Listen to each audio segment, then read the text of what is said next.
Siapa lagi kalau bukan Redaksiana. Tayangan sing unik, penuh gelitik, dan senangnya ngeritik. Teriak amstrek buat tutupin cemen, petantang petenteng rima lo enteng kalau tren penindasan.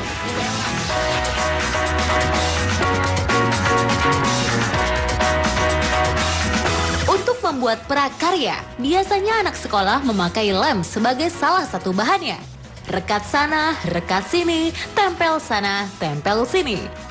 Kerja lemnya manjur, hasil karyanya pun mabrur.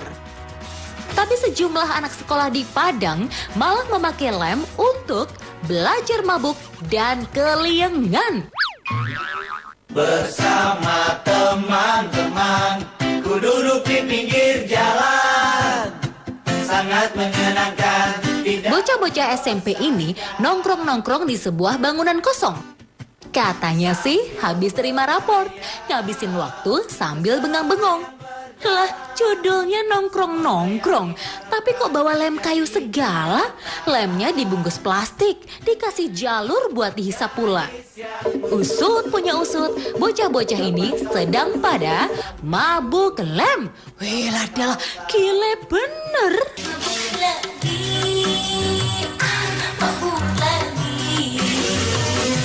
Usut punya usut, 7 siswa ternyata sudah sering ngelem. Ibarat dah ada rotan, akar pun jadi. Dah ada minuman, lem kayu bisa dibeli. Kau mabok tiada bosan, di mana kau beli minuman brandy, nanti kau ditangkap polisi. Kalau cuma beli lem di toko material, gak bakal ditanya sama yang jual. Lah kalau beli minuman, sudah harganya gak keduman, bau mulutnya bisa tercium guru dan teman. Weh lah, bocah-bocah iki loh, ternyata seneng ngakal bulus. Lah bulusnya sendiri mungkin kalah mereka akali. Entah siapa yang mengajari 2 siswi ikut dalam kegiatan haram ini. Lah Murni dan Pertiwi ini loh, ngakunya cuma coba-coba.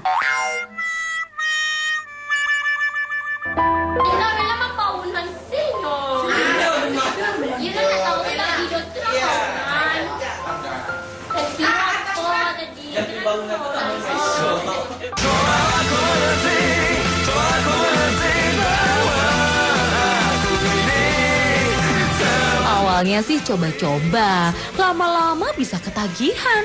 Lah kalau sudah ketagihan, bisa bikin teler beneran. Aduh Pak nih, mau jadi apa bocah-bocah iki nanti? Mau kehilangan dirimu, gara-gara pacaran sering mesra-mesraan, tapi untung gak hamil duluan. Kita masuk ke cerita-cerita unik di seputar masalah susila, Susila Siana. Gara-gara pacaran sering mesra-mesraan. Kawin lagi, suamiku istrinya baru lagi. Ini kisah asmara segitiga antara istri Bahenol, cewek tomboy, dan juragan jengkol.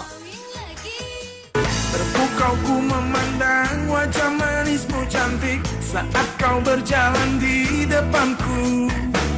Sri Wahyuni ini umurnya baru 17. Wajahnya manis, dandanannya modis. Kalau kata lelaki, bodinya menggoda tapi masih kinyis-kinyis. Wow. Tapi Yuni sudah punya suami. Ia adalah istri ketiga Haji Rohim, juragan jengkol asal Suguminasa, Kabupaten Goa, Sulawesi Selatan. Abang Jampang terkenal si jago dulu. Pak Rohim ini juragan kesohor. Istrinya 3, anaknya 5, kebun jengkolnya di mana-mana. Malam itu hati Pak Rohim sedang dongkol. Ia menuduh Yuni bersekongkol dengan wanita muda nan tomboy. Sebut saja wanita ini Kinoy. Tidak seperti Yuni yang semlehoi, tidak setajir juragan jengkol, dan tidak suka dandanan menor. Usut punya usut, Yuni dan Kinoy dituduh berhubungan sesama jenis. Waduh, Tuduhan berat iki. Karena bakuan seperti orang pacar suami istri tidak bisa pisah. Sama-sama lihat 3 malam apa menelpon lesbian. Sama-sama perempuan ya? Iya. Lesbian. Iya. Rasa ini sungguh tak wajar, namun ku ingin tetap bersama dia selamanya. Tapi Yuni dan Kinoy sama-sama mengelak tuduhan. Mereka memang suka jalan-jalan bareng, makan-makan bareng, atau boncengan motor bareng. Tapi mereka tidak pernah tidur bareng, mandi bareng, atau bareng-bareng seperti yang dituduhkan lainnya. Katanya apa dong? Sama jenis Sama istrinya. Bisa karena saya mulai kecil sama istrinya. Menyisakan tangis pertengkaran semalam di antara kita. Usut punya usut, tuduhan ini berawal dari kecemburuan. Lah, status Yuni kan istrinya abang, tapi kok lebih dekat sama si teman. Lah, nelpon abang jarang-jarang, giliran sama Kinoy, kok bisa tiap jam? Dia tuduh selingkuh sama ini. Enggak, ini tidak suka tidak dulu. Jika sudah sudah menikah memang dia tidak suka. Memang tinggal di rumah. Memang tinggal di rumah tapi dia tidak suka. Senangnya dalam hati kalau beristri dua, oh seperti dunia ada yang punya. Jadi begitulah, punya istri 3 ternyata nggak seindah kelihatannya. Kalau sedikit cantik, tetangga yang melirik. Kalau lumayan montok, hati nggak kuat bisa rontok. Bagi Yuni, Kinoy adalah teman masa kecilnya. Dari dulu sampai sekarang, mereka selalu kemana-mana. Tapi bagi Bang Rohim, Yuni sekarang adalah miliknya.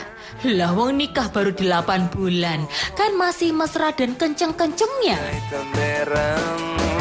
Oh tetapi Hujan gerimis aja, ikan teri diasinin.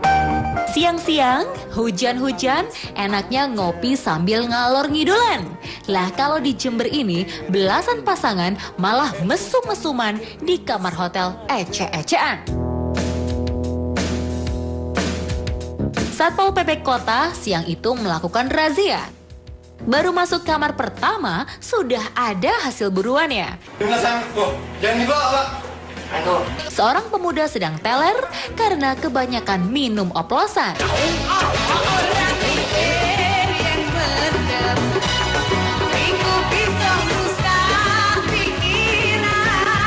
Ia meringkuk di kasur empuk seperti tahanan menunggu dijenguk. Sumpah ya, Pak. Ayah saya. Jarene kroso mumet ning awak kroso anget. Tentang saya minum ya, Pak. Mas Bangkong, sebut saja begitu, akhirnya digiring. Begitu sadar mau masuk kerangkeng, ia nyerocos sana-sini. Pokoknya nggak jelas dan gak ada yang peduli. Sabar. Yang jelas, Mas Bangkong sudah ditinggal kabur pasangan ngamarnya. Mungkin si pasangan bete karena Mas Bangkong tidur kayak bangkong mendengkur di atas daun. Dan begitulah, beberapa penghuni kamar langsung kabur begitu tahu ada petugas.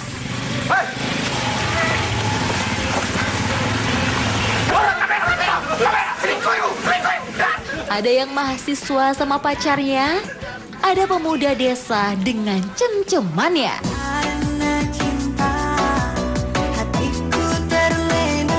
Adapun yang apes karena keasikan, ya kena grebek dan digelandang. Welah dalah, mentang-mentang dingin habis hujan, sampai ndak sadar ada inspeksi dadaan. Malu, aduh malu. Malu mau pacaran. Lah, kalau yang ini kisah-kisah kriminal unik, Crime Siana.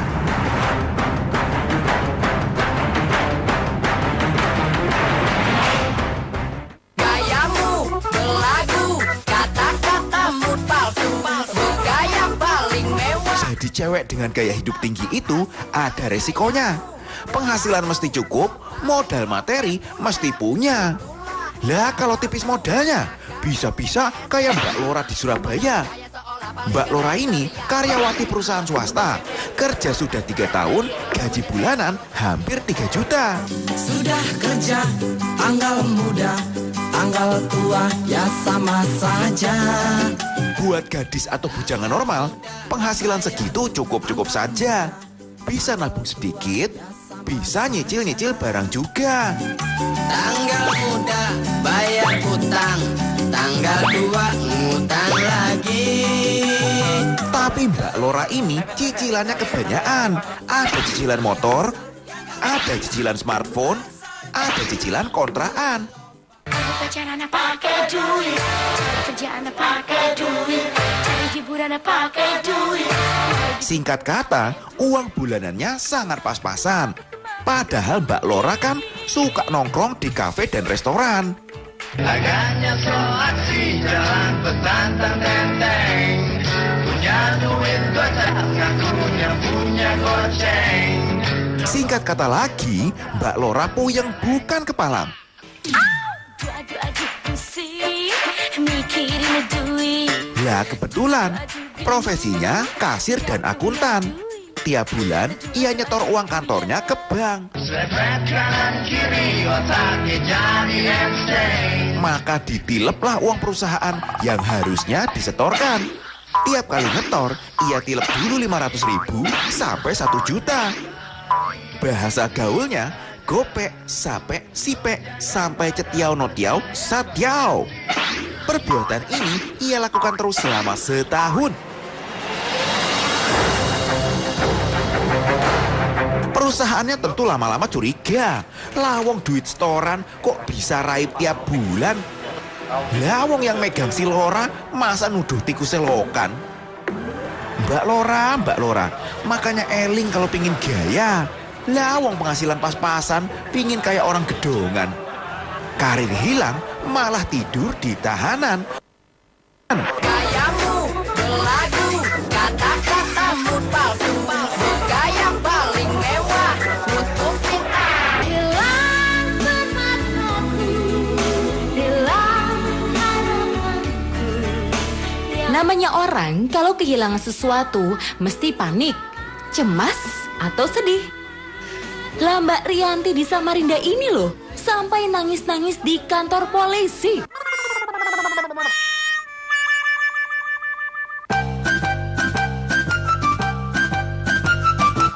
Mbak Rianti ini ibu rumah tangga, suami kerja jadi sopir taksi. Ia di rumah ngurus anak satu-satunya.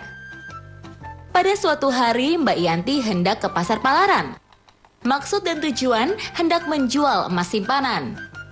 Hasil penjualan ini rencananya bakal dipakai untuk biaya renovasi rumahnya.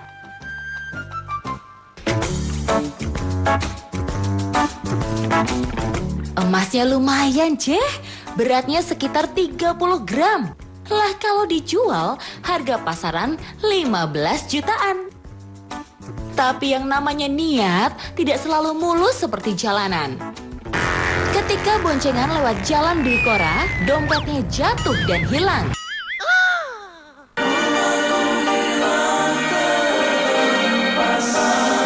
Kehilangan ini baru disadarinya beberapa saat kemudian. Dicari ke sana, dicari ke sini, kok si dompet gak ketemu-ketemu? Aduh Biong, ini yang namanya bencana rumah tangga. Begitu ratap Mbak Yanti kira-kira. Balik katanya sudah nggak ada lagi, katanya ada yang lihat bapak-bapak yang ambil dompetnya copot ke Bu ya. Usut punya usut, ada dugaan si dompet diambil orang. Tukang yang sedang kerja melihat ada lelaki bawa-bawa dompet wanita. Adanya ini lo lihat laki-laki kok bawa dompet cewek gitu loh, coklat warnanya.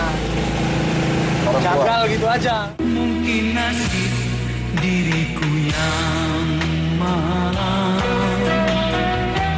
Begitulah yang namanya nasib. Kemarin masih tajir, sekarang jadi kere. Kemarin punya uang, sekarang jadi bokek. Tajir atau kerenya sih, gak masalah. Masalahnya Mbak Yanti ini loh, gak mau pulang karena takut dimarahi suaminya. Bukannya aku takut akan kehilangan dirimu, tapi aku takut kehilangan cintamu. Semuanya pergi, duduk di meja,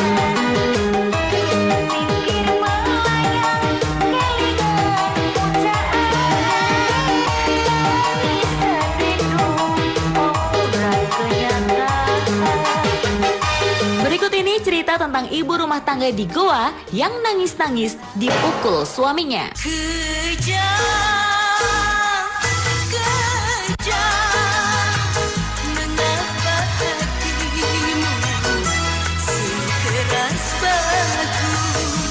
Sebut saja nama si ibu, Rosmi. Anaknya 2, suaminya kabur kawin lagi. Kawin lagi, suamiku istrinya baru lagi. Stres lagi, aku jadi stres lagi. Demi menghidupi anaknya, Rosmi rela jadi tukang cuci. Keliling sana, keliling sini, sampai merantau ke Makassar. Suatu hari, Rosmi butuh bantuan biaya. Karena tak punya banyak pilihan, ia mencari rumah suaminya. Kemana, kemana, kemana, ku harus mencari kemana.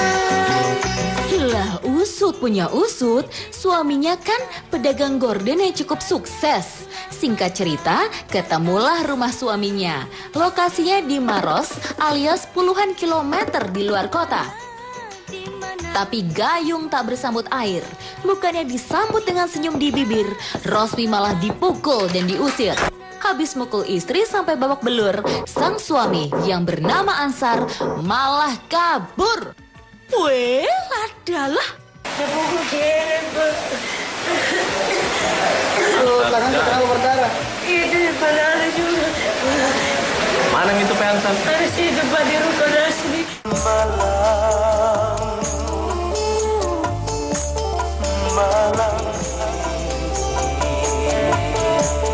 Kalau dicari padanan lagunya, ini kisah tentang suami yang tak tahu diri. Sudah kawin lagi, dak nafkahi anak istri.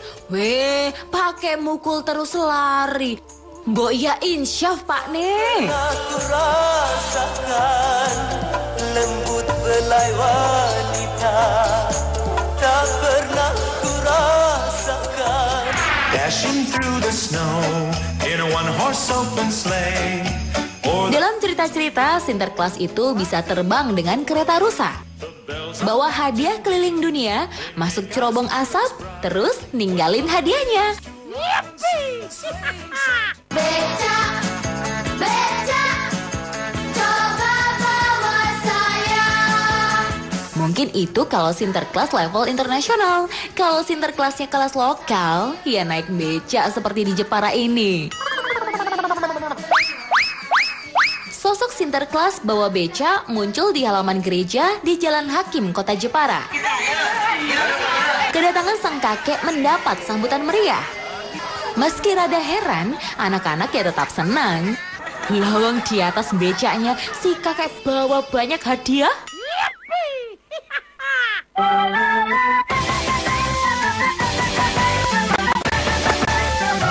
Ini yang namanya pucuk dicinta, hadiah Natal tiba. Biar kata Sinterklas lokal, kadonya oke dan terbilang royal. Biar ndak terbang naik rusa, becaknya keren dan bikin gembira. Buah Natal adalah untuk saling mengasihi dan kita saling memberi dan saling mendoakan. Aku tak mengenal siapakah dirimu. Tapi siapa sih sebenarnya Sinterklas Jepara ini? Usut punya usut, Mas Yanto adalah jemaat biasa. Ketika Ketika sedang ibadah di gereja, dia disuruh panitia memakai kostum si kakek tua. Lah becaknya? Kebetulan dekat gereja ada pangkalan becak. Daripada ngangkot atau jalan kaki, Pak Sinterklas Yanto disewakan becak saja. Hitung-hitung memperkenalkan kendaraan tradisional ala Indonesia. Ya, kalau rusa bisa terbang keliling dunia, Mas Yanto ya bisa narik becak keliling Jepara. Putuslah harapanmu, sekolah kau tak mau.